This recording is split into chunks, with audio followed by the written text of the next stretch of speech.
the General Mills Radio Adventure Theater.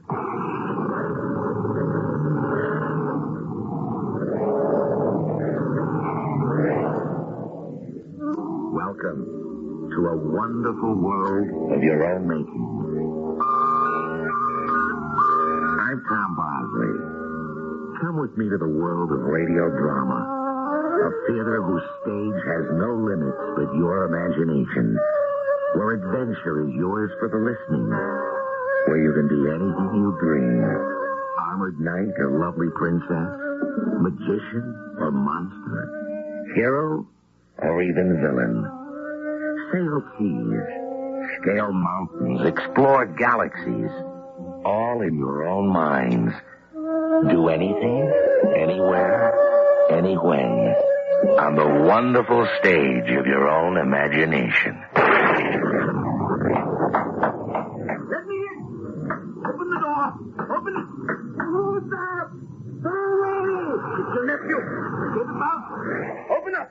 My nephew! See, my nephew is dead! Open up and see for yourself! You're a ghost! Go away! No, I'm no ghost. Davy, I thought you were dead. You hoped I was dead, Uncle. You planned for me to die.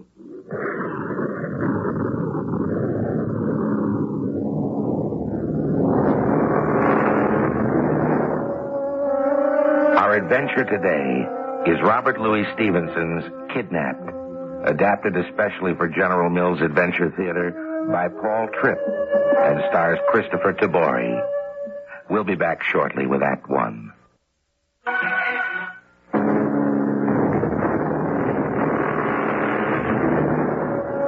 Robert Louis Stevenson, who wrote Kidnapped and so many other great stories, was a sick man all of his life. With his perpetual poor health, he could never have actively participated in the adventures he so vividly created. But though his footsteps were slow, his imagination soared higher than the sky and flew faster than an eagle. Only an imagination as powerful as his could have carried David Balfour to the lowlands and highlands of romantic Scotland. My father died. I was all alone in the world and as poor as a church mouse. The only inheritance my father had left me was a mysterious piece of paper. There you are, Davy. I looked for you in the house, but you weren't there. It's not mine anymore, Mr. Campbell. It's been sold for my father's debts. All I have left is this rock to sit on. Aye, this is sad, sad world.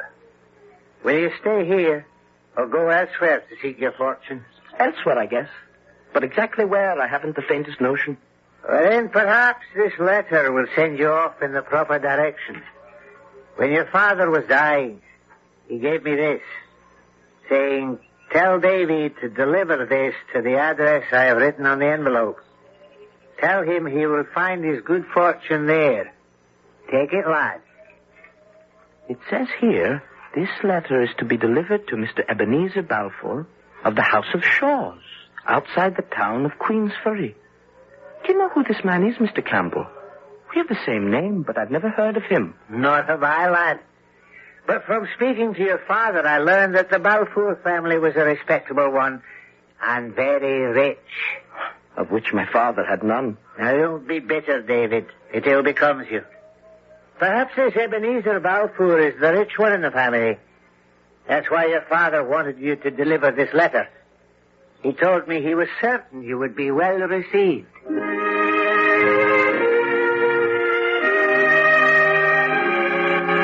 And so I went. It was a 3-day journey on foot. Shoe leather was all I could afford. So I walked. On the 3rd day, when I could see the church steeples of Queensferry in the distance, I began to inquire as to the whereabouts of the mysterious Ebenezer Balfour. Everywhere I inquired, the name of Ebenezer Balfour brought an unfriendly response. It was growing dark when I finally came to a rusty, weather-beaten sign dangling from one nail. The sign read, "House of Shaws, no trespassing." A bolt of lightning lighted up the sky. And now I saw the house where I had hoped to find a friendly welcome. It was the dreariest place I had ever seen. It stood like a threatening claw against the sky. A ruin of a house. No answer. I was of a mind to give it up as a bad job. Then I got angry. I hadn't come this far for nothing. You down there!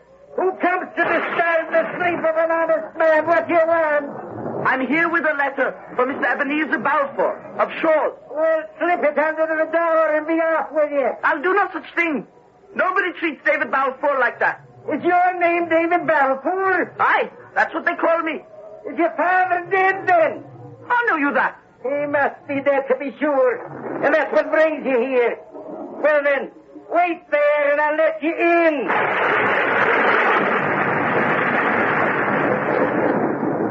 Now give me Alexander's letter. You know my father's name. It would be strange if I didn't, for wasn't he my own brother? You're my uncle. Aye, your loving Uncle Ebenezer. Welcome to the house of Shaw's nephew. Now give me that letter. My brother always had a good hand. Do you know what he's written, boy? Is that what brought you here? I only came to deliver the letter. That's all I know. But you have high hopes I'll take you in and share my fortune with you, boy. I confess I did hope you might help me out. But I'm no beggar. I'm willing to work for my keep. Oh, I'll do right by you, Davy. Have no fear. And to prove it to you as a sign of good faith, I'll give you the gold coins I promised at your birth, and I'll do it now. That's very kind of you, sir. And to show how much I trust you now, you'll fetch me my money chest your own self. Oh, now, Uncle, there's really no hurry. There is. The money was coming to you when you were born. It's high time you got what was coming to you. Here now, go through this door. Then you'll climb to the top of those steps. And under the roof at the top, you'll find the money chest. It's very dark up there. May I have a candle to show me the way? Oh, lad, you young eyes that can see in the dark. Besides, candles are very expensive. We'll not waste our money, will we, Davy? Well, what are you waiting for? Your good fortune waits for you at the top of the stairs. It was so dark on that circular stone stairway, I could scarce see my hand before me. I huddled against the wall and groped my way upward like a blind man. I thought the steps would never end. Then a blast of wind told me I was reaching the top. I was about to climb another step when a flash of lightning lit up the sky, and I saw I was standing on the last step. Beyond, there was nothing but emptiness. Another step, and I would have gone crashing down to the cruel stones waiting below. My uncle had tricked me. He had sent me to my death.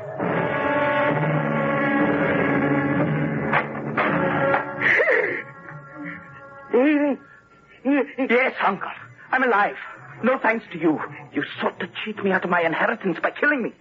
Oh, you've misjudged me. I'm a lonely old man, oh cruel boy, to think such evil thoughts. I had it in mind to leave you all my wealth when I died. And while you lived, what then? What then? Why, to share with you, of course. What's mine is yours. Can you not believe that? No, Uncle, I cannot. I would rather believe the devil himself. Would you believe Mr. Rankin, then? Rankin? Who's he? Lawyer Rankin, the man who knew your father and loved him. If there's any truth left in you, then, yes, I would believe him. Where shall we find him? He practices the law in Queensferry. We'll go to him first thing in the morning. He'll hear the truth from his very own mouth.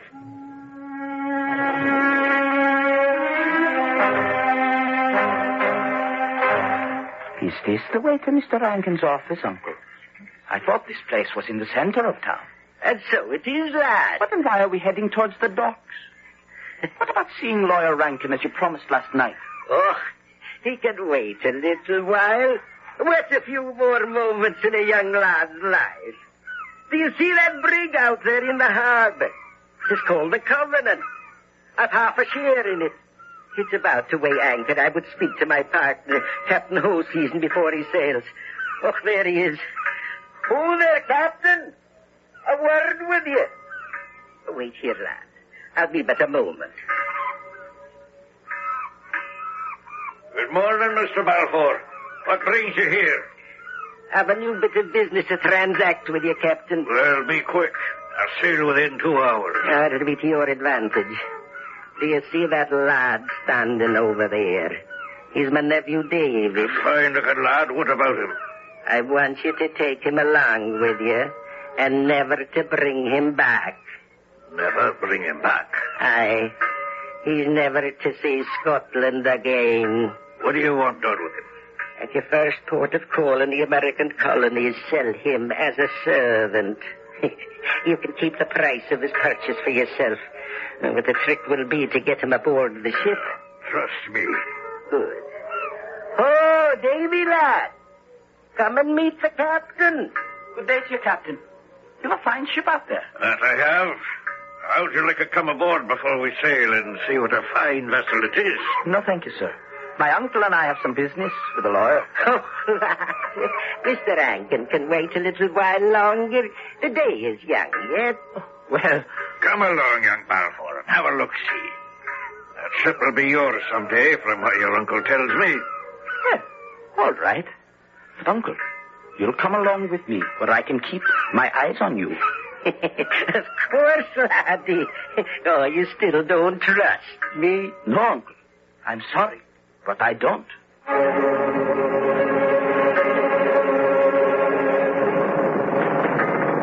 Well, what do you think of her, boy?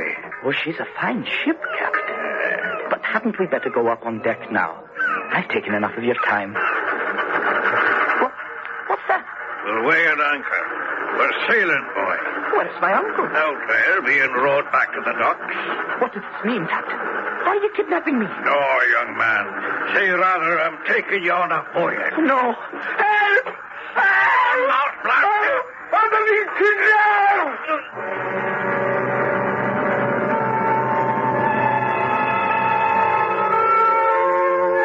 What drives men like Captain Hoseason and Ebenezer Balfour to do the things they do? Is it greed? Probably. But how do they get away with it? They're wily men who talk so much about their honesty that pretty soon their victims begin to believe them. Just like David Balfour, who lies unconscious. We'll rejoin David shortly with Act 2.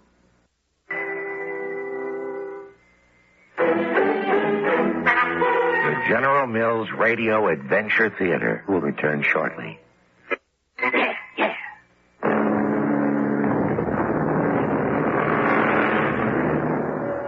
Millions of people have come to America in the past 200 years, but none have gone as unwillingly as David Balfour.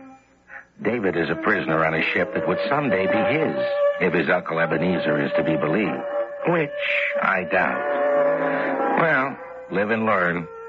I imagine that when young David wakes up, he'll be an older and wiser boy. At least I hope so. I lay unconscious for 2 days. On the second day, a kick in the ribs awakened me. Oh, my head. I warned you. I told you to keep your mouth shut. Captain, whole season. Where am I? Aboard the good ship Covenant. Where else? We're turning now for the open sea. Come along on deck. You can bid a last fond farewell to Scotland. Through the fog rolling in, I saw the dim outline of the coast of Scotland fast fading away. I felt tears sting my eyes. Cry if you want to, boy. But it's the last you'll ever see of Scotland. What was that, Mr. Carr? What's happening? Collided with something in a fog! Look, Captain! A rowboat cut in two! Throw that man down there alive! Somebody move! Hurry!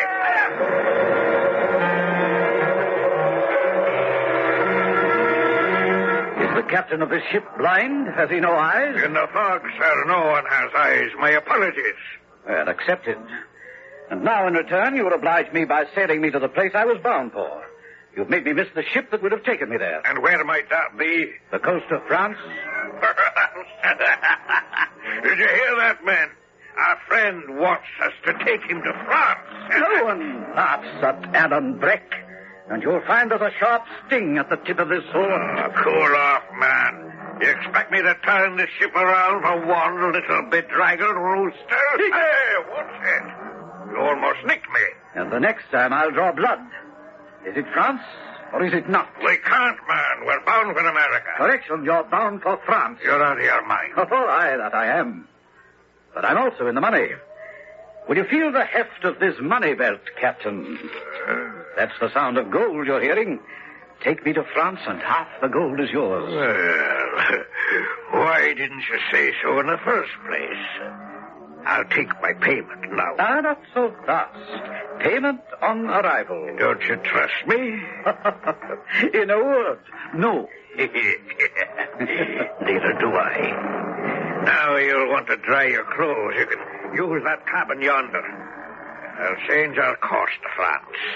Much obliged, Captain. Bosun, come here. A word with you. Yes, Captain? Did you see that fat money belt? That I did. Half of it is yours if you land that fool in France. And if I get rid of him altogether? Then all of it is yours. Gather up 5 of the crew, and within an hour at 6 bells sharp, we'll pay a visit to our friend, Mr. Breck. But, Captain, you sent him to the cabin where we keep our weapons. If he catches on to us, we're in a pickle. He could hold us at bay for days. Well, then we'll just have to get him out of the cabin. All this time, I stood there unnoticed in the fog, listening to the murderous scoundrels. My blood ran cold. Alan Breck must be warned. Not only because I wanted to save the man's life. I hardly knew him. But I also had a debt I wanted to pay back to Captain Hoseason for kidnapping me. Mr. Breck. And don't you knock when you visit a gentleman? I've come to warn you. The captain's planning to murder you. You call that news, laddie? You knew? I can read faces. The moment I stepped on board, I could spell out the word villainy written on the captain's face. Well, what's your name? David Balfour. Balfour? Sounds like a name from the lowlands, and I can't stand people from the lowlands. I come from the highlands myself. So I'll call you plain David.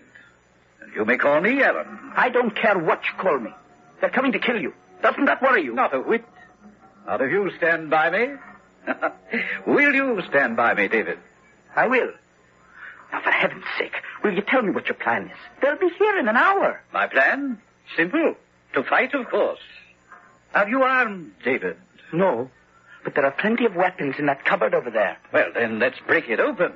How kind of the captain to supply us with arms. Can you use a sword, David? No, I never learned. But I know how to shoot a gun. What's to worry about, then? We're an army now. All right, General David. Let's load the guns. Alan, mind if I ask you a personal question? Oh, no secrets between friends. No, ask. Why do you wish to go to France? You're a Scotsman. Why not stay in your own country? Oh, and find myself with a noose around my neck? No, thank you. There's a price on my head. But why? You don't look like a murderer or a thief to me. Why, David, you're beginning to like me. No, my young friend. I am worse than a murderer or a thief. I'm a rebel. And that's why I go to France. To rejoin my leader, Bonnie Prince Charlie, and make him King of Scotland. That traitor. Watch it, David. Say another word about that blessed man and I'll slit your gizzard and fight the ship's crew by myself. But he rebelled against King George, the rightful ruler of England. Yes, David, King of England, but not King of Scotland. Ah, David, if only you knew how your cruel king's men act in Scotland, oppressing and stealing from our poor innocent people. And there's that traitor Scotsman, Colin Roy, the one they call the Red Fox. The horrible things he does in your dear King George's name. If ever you meet him, David, don't stop to say good morning to him. Aim between his eyes and shoot him dead. Alan, the time's come. Mr. Breck, I was thinking you might be famished. Will you dine with me in my cabin? Well, what a noble thought, Captain. I'll be out in a moment. No, you're not going out there. There are too many of them. Aye, but there's no more swinging room for my sword. Stand behind me with your guns in hand. Don't shoot until I tell you. And mind your aim, David. I've no taste for a bullet in my back.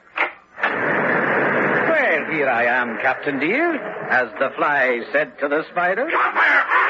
Down you will. How doth the little busy bee improve his shining hour by stinging with his sharp little sword? Now, David, shoot. Captain, he hit the helmsman. David, I thought you were a good shot. I hit something, didn't I? Captain, we've hit the reef. The ship's sinking. Make all aboard. Well, David, it was a good shot after all. When you hit the helmsman, you sank the ship. Good lad. You can congratulate me later. Right now, we better save ourselves.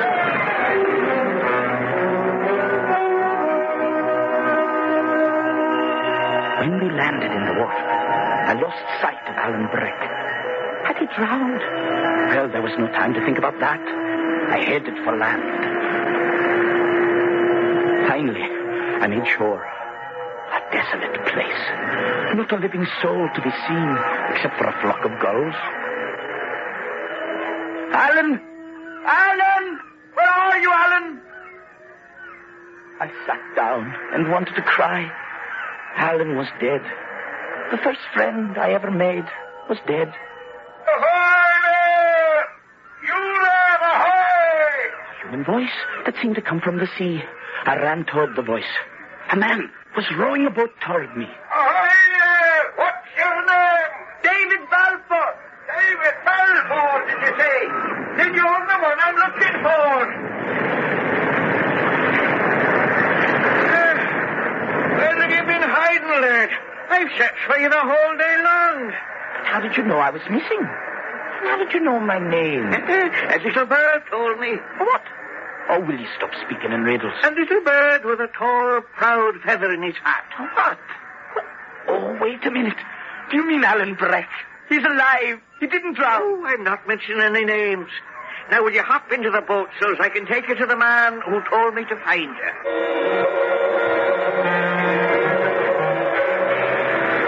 I'm much obliged to you, mister. You've saved my life.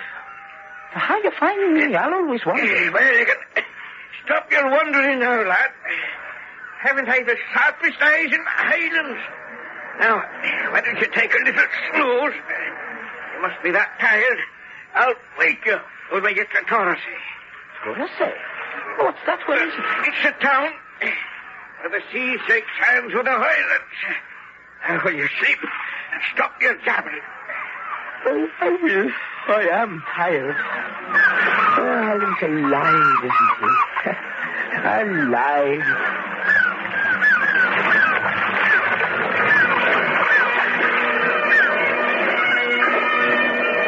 Wake up, lad. Wake up. What? Oh, are we there? Torresay. Aye, Torresay.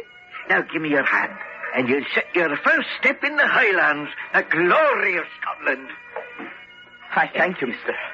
Now, where is he? Where is Alan? Shut your mouth, lad. Oh, what's all the mystery? All I asked was... Don't get it through your head. There's no Alan Breck. Well, I know there's a price on his head. Oh, you know that, do you? Then he's probably told you about the cursed man they call Red Fox. Yes, but what about this man, the Red Fox? He's here. He's come to Torresay.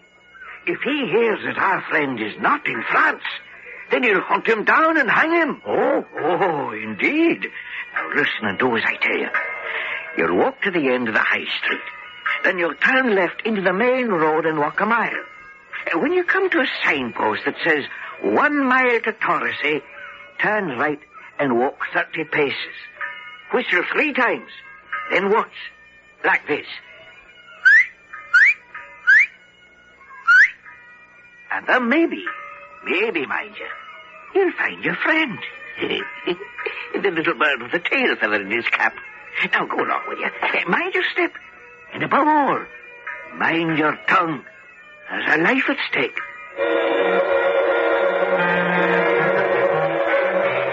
Well, I minded my step, but alas, I didn't mind my tongue. I had just reached the signpost when a group of horsemen almost ran me down. You idiot! Mind where you're going! You almost ran me down! Oh, there! Who calls me an idiot? I do, and proud. Oh, you're the Red Fox. I am that. But who told you? We've never met. Alan Did you say Alan Breck? No. I said not. You said Alan Breck. Is that rebel back in Scotland? No, he's in France. That devil he is. He's in Torresay.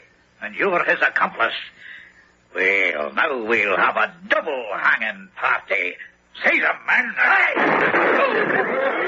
I've been shot. Don't let that go, That devil Alan Breck has killed me. I ran as if the devil were after me. It sounded like the whole British Army was trying to fill me with bullet holes. It's Alan. They're after me, and you as well. Well, what should I do? Do? What kind of a question is that, boy? We run for our lives. That's what we do.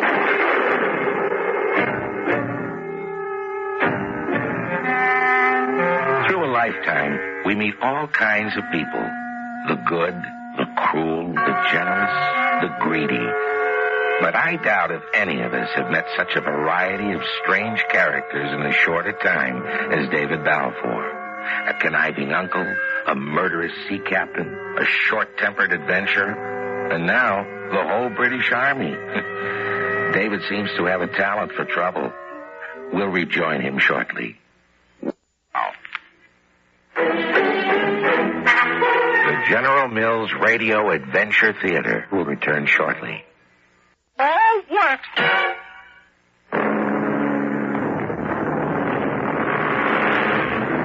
A wise man once said, "I disapprove of what you say, but I will defend to the death your right to say it." Well, evidently both David Balfour and Alan Breck agree completely with this sentiment. How else can we explain their strange friendship? A loyal subject of King George teamed up with a soldier of Bonnie Prince Charlie? How else do you figure it out? Well, don't ask David. He's too busy running for his life.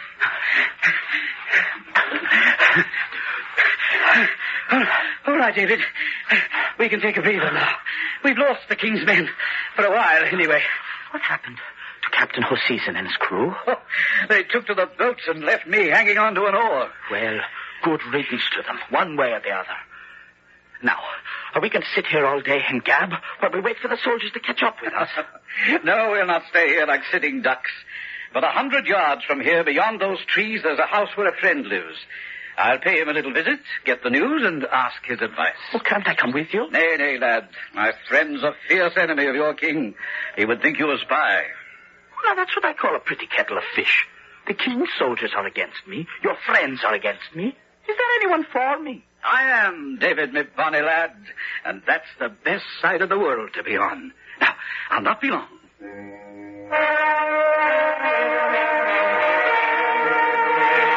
I waited and waited. It felt like forever.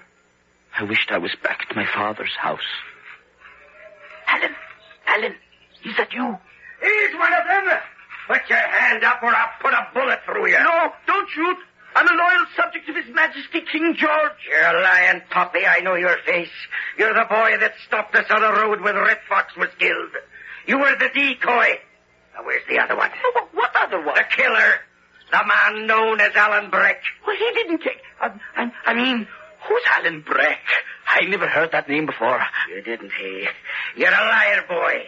Private, keep your musket trained on him, and I'll stand behind this tree and wait for the other to come along.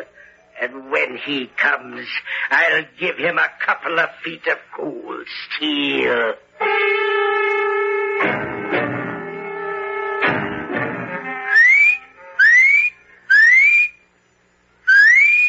That must be the other one now. Run, Alan! Run! Why, you I'll kill you for that! You must beat me first! Run, Alan! Run! Alan Brett, you're under arrest! Oh, am I now? Have you said your bedtime prayers recently started? For you're about to take a long sleep. be on the run. The other soldiers will be on our necks any moment now. But where do we run? Well, I was told there's a deep river not too far from here. It separates the highlands from the lowlands. There'll be a ferry waiting for us. Once we cross, we'll be safe. Come on, let's go, laddie.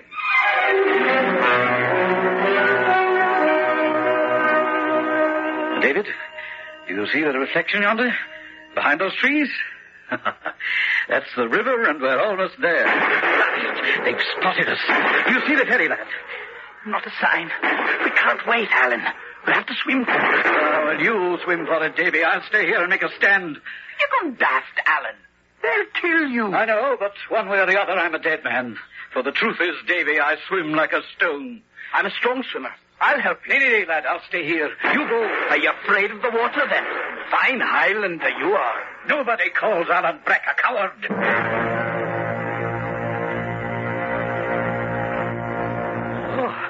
Oh, land under my feet. At last. Land. We're safe now. That's all that counts. We're near Queensferry. We'll go there. We'll find you a ship and the money to sail on her. Isn't that where your Uncle Ebenezer lives? It is. And are you expecting that he'll give the money? He who had you kidnapped to steal your inheritance? No, I'll not go to my loving uncle. I'll go to Lawyer Rankin. He was a friend of my father's. I was told.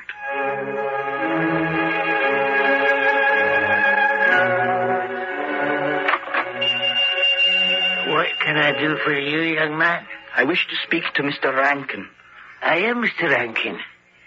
And what might your name be? David Balfour, sir. David Balfour, do you say? Well, come in. Come in. We have much to speak of. What might your business be? I have reason to believe that I may have rights to the estate of Shaw's, which is now in possession of Ebenezer Balfour. Right to the point, eh? Your uncle told me he had given you a great sum of money and sent you off to Germany to get a fine education. He's a liar. No. We'll call no names. From what Ebenezer Balfour told me, your ship had been wrecked. Yes, that's true. And you had been drowned on June 27th. It is now August 24th. An empty space of 2 months unaccounted for. Fill in that empty hole, and you'll convince me. I'll do better than that. I'll produce a witness. Ah, that's better. When can I speak to him? Now, sir. My name is Alan Breck. You're placing yourself in great danger, mister. You are aware of that. I am. But David is my friend, and I'll risk as much for him as he's risked for me these past 2 months. Tell me your story, and let me judge the truth of the matter.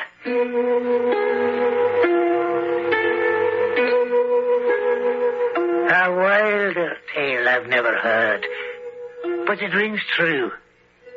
David Balfour, I'm convinced you are who you say you are. The estate of Shaw's rightfully belongs to you. Your father and uncle were both in love with the same young woman when they were young. Your mother, David. And when she married your father, your Uncle Ebenezer was heartbroken. To ease the pain, your father, who was the elder, signed over his entire fortune to Ebenezer. Then the fortune does belong to him, after all. And to you as well. Your father provided that upon his death, half of the fortune would go to you. Though I'm sure your uncle would argue otherwise. Supposing I wangled it out of him unbeknownst to him. He'd need a witness, and you would not dare show your face on the stand. But would you consider yourself a good witness, Mr. Rankin? Well, that I would, if you'll forgive my modesty. Then it's as good as done. We three will now pay a visit to our dear old Uncle Ebenezer. Now hide behind this tree, you two, and not a sound out of you. And now, David, I'll have a cozy little chat with your loving uncle. Open up there. I've news for you. Who's that breaking my door down this time of night? Open the door and see for yourself. Who are you, man? I don't know you. And mind the blunderbuss I'm aiming at you. Aye, I'm minding. What do you want? A bit of information. Do you know a lad named David? Huh? What, David? I know no David. Shall I give you the rest of the name, then? No. State your business and be off with you. I'm here on a matter of ransom money. Ransom money? For whom? Why, for your dear nephew David, of course. He's been kidnapped. I'd heard he was drowned. Nay, he's alive and well. Tell me, good sir, do you know a man called Captain Hoseason? Never heard of him. Never heard of your own partner who once owned a ship with you? You know that, do you? Well, what of it? He told me many things about you. Things that would interest a judge and send you to jail. Lies, oh, lies. Oh, come now, man. Why should we argue? Tell me what price he'll take as ransom. Now you're talking sense. I'll take the same price you paid Captain Hoseason for kidnapping David. It's a lie. I never had David kidnapped. I swear it. Did the captain tell you that? Oh, aye, he did. And he also told me you gave him 10 gold pieces for the deed. He lies. I gave him 20. Oh, what have I said? Enough to send you to prison for lies, Ebenezer Balfour. Good morning, Uncle. David! You're alive! It was a trap! And well sprung, if I do say so myself.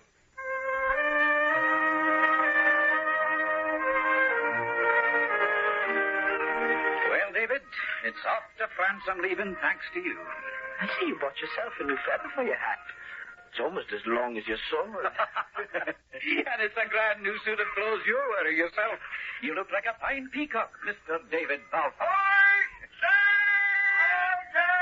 Well, Davy, we meet again. Bless you, lad. And the next time you're born, do it in the Highlands. For in my heart, you'll always be the grandest Highlander of them all.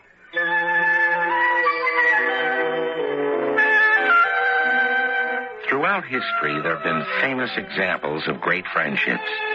But the things that happen between man and boy can be especially wonderful. Even though Alan and David were apart in ages, they admired each other and were true to each other, each holding fast to his own belief, each respecting the other's belief. That's the stuff that genuine friendships are made of. I'll be back shortly.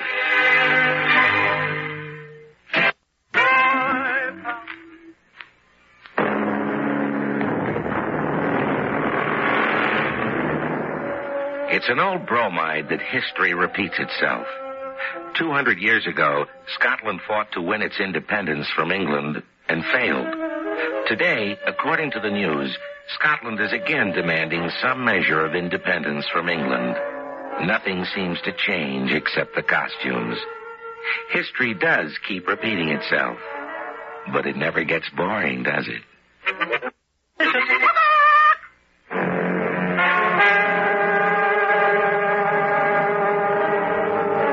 Cast included Christopher Tabori, Robert Dryden, Ian Martin, Bill Griffiths, and Paul Tripp.